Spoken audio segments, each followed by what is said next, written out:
name's Charlotte and this is Tired Mama Tries to Read. So I'm just going to do a video on joyous books in their physicality as an antidote to what is probably quite a stressful time for everybody. And I'm not trying to be flippant about the stress, I just want there to be an alternative. So I've gathered together some books, and recently I've been thinking about how many books I have in my house, which is quite a lot, and how many arrived in my house last year. And I've been trying to get rid of them. I think you guys have seen that I've done lots of unhauls, and I came up with all sorts of rules in January about how I wasn't going to let any come into the house unless I'd read them. And I started to feel really sad about a month ago, and Stephen took me to Waterstones and we bought a pile of books, and it made me so happy. And I remembered when I lived in my flat before I met Stephen, and I had thousands of books in that flat, which I've now gotten rid of most of them. I had such joy in bringing them back to my flat, these new books, and I didn't feel any sense of guilt about it. It was, now when I bring something back, I feel joyous when I'm choosing it, I feel joyous when I'm buying it, and then when I get it home, I just think, you know, it's too much, it's excessive, where's it going to go? And I just kind of think that's sad that I've come to that. I know why I've come to that: environmental issues, overspending, just generally just trying not to have as much stuff. But it's a very little thing that is my weakness. So I thought, touching upon that, I'm going to talk about how the physical presence of a book can mean so much, even if you've maybe not read it, or even if you've read it and you might not read it again. So anyway, I'm going to start with this book. So hopefully you'll be able to see it. Now I've got the light behind me. So this is Virginia Woolf's To the Lighthouse.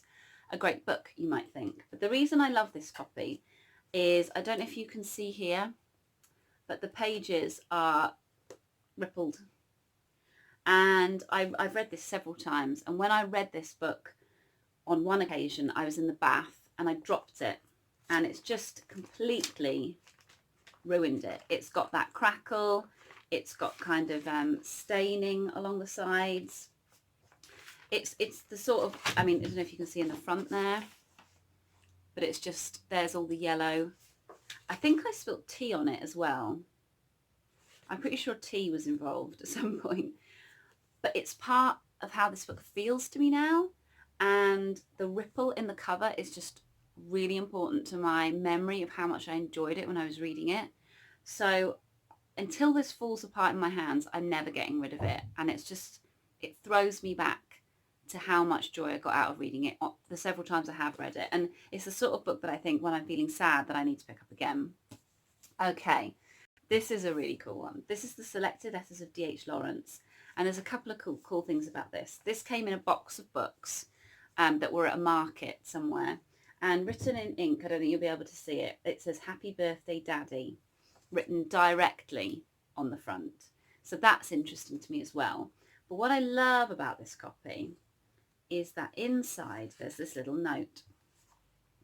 And it says, "Sleep well, see you tomorrow, kiss, kiss, kiss. I shut your windows because of a storm." I just love it. I want to know who Kay is. I want to know, you know, I've imagined lots of things, but to me that's like the note of somebody who slipped out of the bedroom very early the next morning. So I'm kind of intrigued as to what their relationship was. But I just love the fact that this person shut the windows because of a storm. So I've got that. And this is the sort of cool thing you find in secondhand books. Then I've got two books that go together really nicely. And they are Wind in the Willows by, I was going to say Graham Greene, but it's not Graham Greene, is it? It's covered. Why can't I think what their first name? Kenneth Graham. And this is Alice in Wonderland by Lewis Carroll. I know that one. And these are precious to me because these are my nan's books. So my nan passed away, it's over a year ago now. And this has a little sticker. Now, she was really good at labelling everything. And it says, "The only prize I got at school." So she got Wind in the Willows. And it says here, and it's don't want to ruin the cover. Parkfield Cedars Secondary School Derby, 1936, Sonia Langridge for General Progress. I just love that. And then later on, she's stuck in her address in Brighton, which is where she lived when my mum was born. So she'd taken it from there to her adult home, and she still labelled it, which is just my nan all over. And then this one is the Alice in Wonderland. And it says here, Sonia from your Uncle Wally. And then my nan has obviously written Uncle Wally underneath. And then she's written a note to me, or to anybody. It's not to me specifically, but I feel like it's to me. This book was given to me by my Uncle Walter when I was about 7 years old. Uncle Walter was my father's older brother. Of course, Jackie and the twins, that's her sisters, would have liked it too, so it got some rough treatment. However, I treasured it and always wanted to keep it. It is such a famous story. I just love it. And this one has got, I think it's got colour plates. Has it got colour plates? It might not actually have colour plates. But it's very old, and yeah. I've got a copy of Alice in Wonderland, which I've never read. I don't know if I'll read this one. I'm a little bit scared to ruin it. Then this is a really cute thing. This is something that a colleague and dear friend at work gave me, Linda, and this is a Welsh book, Llwybr y Gymraeg, by David Roberts. So it's a Welsh learning book. But what I love, and the reason why she gave it to me, is that all of the examples of the little boy in here is Idris.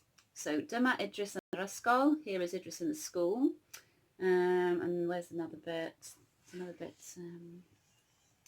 Are we standing up and he's sitting down? But there's another bit where they say his name. I'm almost thinking of taking one of these out or photocopying it and framing it because it's so cute. But yeah, it's just a classic old grammar book, really, and I just really treasure it as a gift because it's no use to me in the sense of reading it, and that's kind of what I'm trying to say, that they don't have to be something you want to read to be special. And then this is a cool one. This is an example of another thing you find in a charity shop, and I don't think I bought this in a charity shop. I like George Eliot a lot, but I can't think I'd buy an old biography of her. I'm pretty sure this came in the same box of books that the other note came in. So this is a biography by T.S. Pierce, but in the cover, not only is it signed, and I can't quite make out the writing, but I think it's to a Chesney, and I think he's either Tom or Tim Pierce in 1973, but then he's written a little letter. So he's the author. Dear Chesney, at last my George Eliot has appeared. Please accept a copy. I have mixed views about it now. Although it was most enjoyable to write, I feel it doesn't serve as good a purpose as the T.S. Eliot.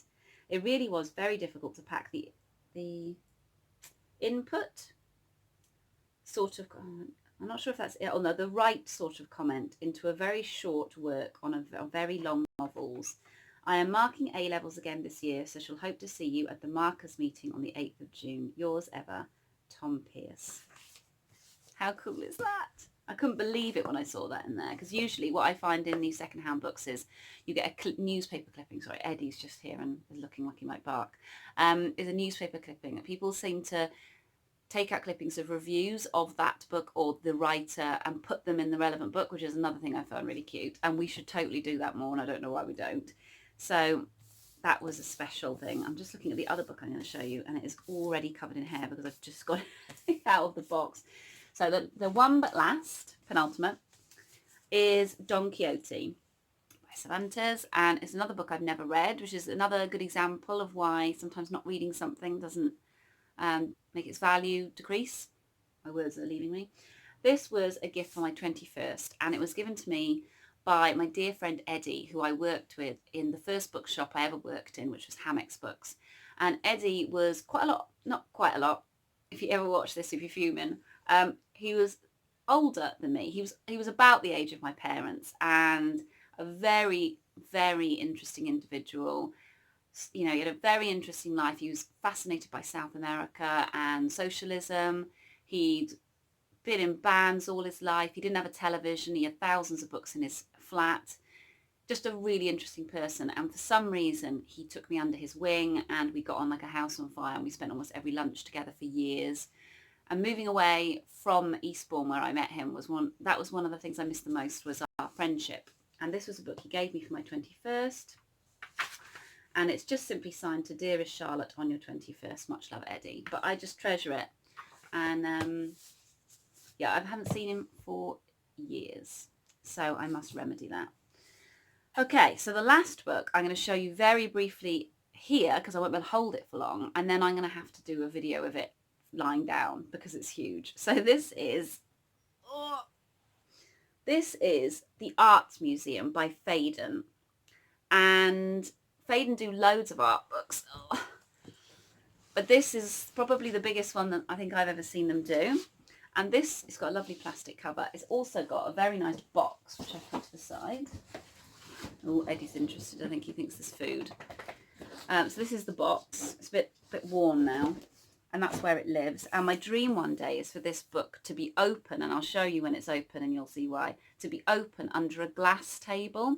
So you could slide it in and out through a drawer, and then I can open it on different pages and like leave the pages open for a week, a month, so that we can sort of absorb the info via osmosis, and then open the drawer, turn the page, and we'll just do that for the rest of our lives, because it's not the sort of book that you can sit comfortably and read, but it is basically a trip through the ages into, I don't think it's even got a synopsis written here. This imaginary museum, created and curated by Phaidon, houses the finest collection of art ever assembled. Unrestricted by the constraints of physical space, its rooms display around 3,000 paintings, sculptures, frescoes, photographs, tapestries, friezes, installations, blah, blah, blah, blah. Open 24 hours a day and 365 days a year, it is the world's first truly accessible art museum. So I shall cut now and show you. So here we go. There's the dog. There's the art museum. So it's got everything. So where are we now? Bronze Age Crete. Let's skip forward. Late Classical Mosaic. Something's going to come along that I can't pronounce. So here we go. Exhibition, the mysterious bronzes of the Sangxingdui. And then we're going to, Chinese decorative arts. And let's move a bit further forward because it is enormous. So there we go. French Iberian painting. What have we got there? This is Amazonia and the Caribbean. So it's just amazing. And the quality is quite unbelievable. There's loads of information, and you can, there's a dog just broken in. There's Jack. Don't know if you can hear. So yeah. Oh, that's an interesting, what's that? Konstantin Brancusi. Oh, Picasso's Women. So yes, it's so beautiful. It's fairly enormous. There's a bit of Damien Hirst down the bottom there, look. And it's one of the favourite things I have ever bought. Don't ask how much it was. That's not important. So there we have it. Those are my books that I treasure. Oh, Eddie's up on the bed again. Come this way. Come sit here. Oh, no, you don't want to be on camera. Okay. Those are the books that I love. And I'd love to know if you've got any books similarly loved. Language has left me today. It's a miracle you got like 12 minutes of any kind of speech out of me. Yeah, let me know if there's anything that you love like that in the comments, and let me know your thoughts on the whole physical books versus trying to get rid and all this kind of downsizing we're doing, because I am so confused, and I seem to go, very typical for me, to go from one end of the spectrum to the other in the space of a day. So I'd love to hear your thoughts. I shall leave you with some clips of the woods. Bye. Nature continues. My child is so far ahead I can't actually see. This is what happened to the road during that storm and all the water. But yeah, it's a gorgeous day.